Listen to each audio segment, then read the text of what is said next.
Peace and blessings. Peace and many blessings. Ladies and gentlemen, I am your humble correspondent, YPG Betancourt, and this is the War Report. We are on the front lines, but have no fear, because I am the lighthouse that guides you through these dark and muddy waters. So what I wanted to talk about today was how a man should always stand on his square. How a man should never compromise his principles. How a man should always be the anchor in a perfect storm.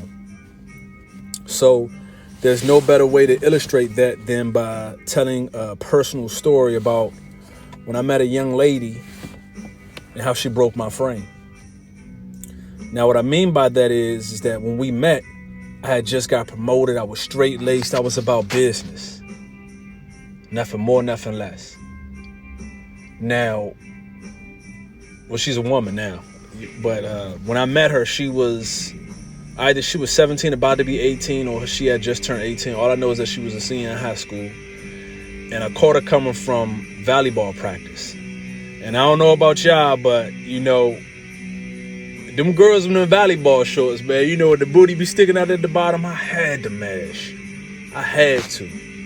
Nice little piece of change. You know, her mama was Asian, her father was a white dude in the military, and man, you can't expect a gazelle to prance around a lion and not get pounced. I had this Joan. She's still on point. But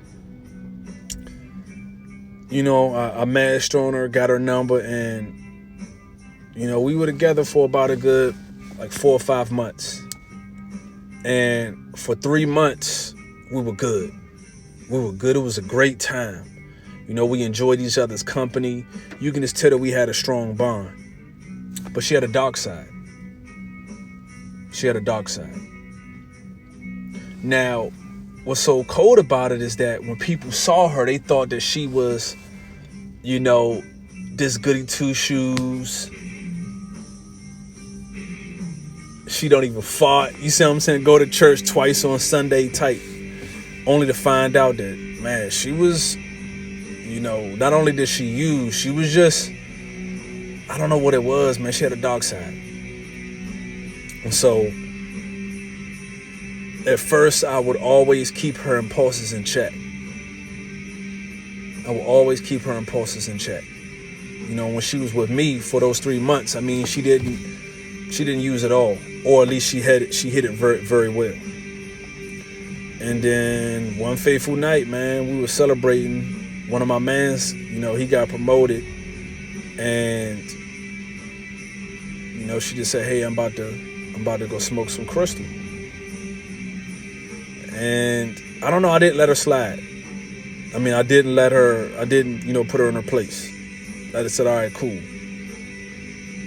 That's where it started. Because she got comfortable even talking about using in front of me.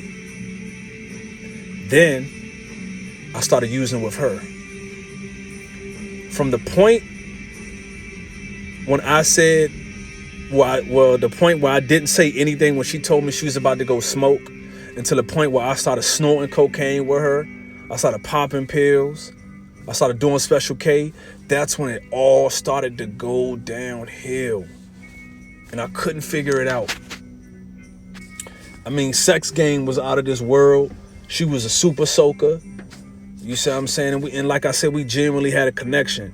We could just be in a room, you know, enjoying each other's company, not even had to do too much, and we would have a good time, because that's how we were. But the minute I started to use with her, it all went downhill.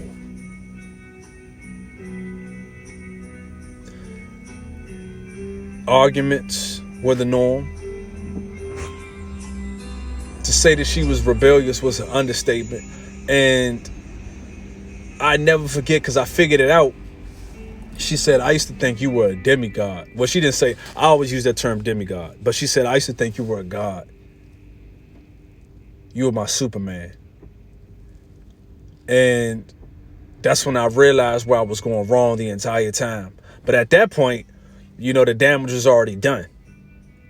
The damage was already done. She lost attraction for me. I was repulsive to her because I couldn't keep her impulses in check. And I couldn't stop using and abusing with her.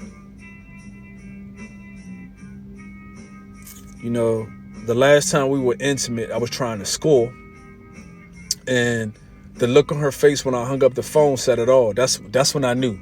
Because at first, you know, things were rocky and I said, okay, cool, maybe we can make something happen. But the look on her face said it all.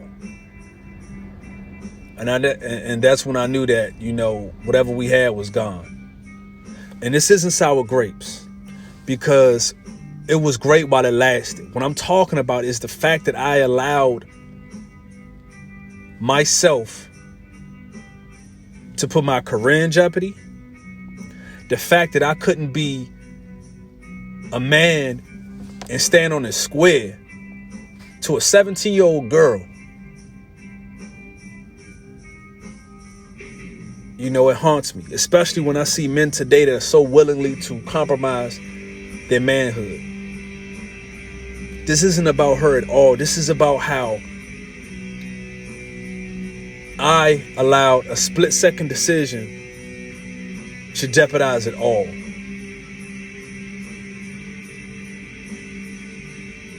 That was the beginning of the end for me. And I'm going to use that. I'm going to talk about that sometime later. But, you know, how it started was when I started using with her, you know.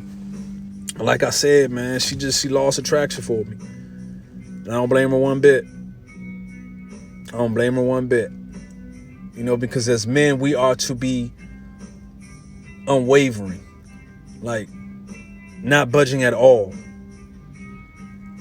And here I was, you know, getting loaded with this girl who didn't even graduate high school. I legit, you see what I'm saying, have a profession, have a career. Oh man, don't do it, man. Don't do it.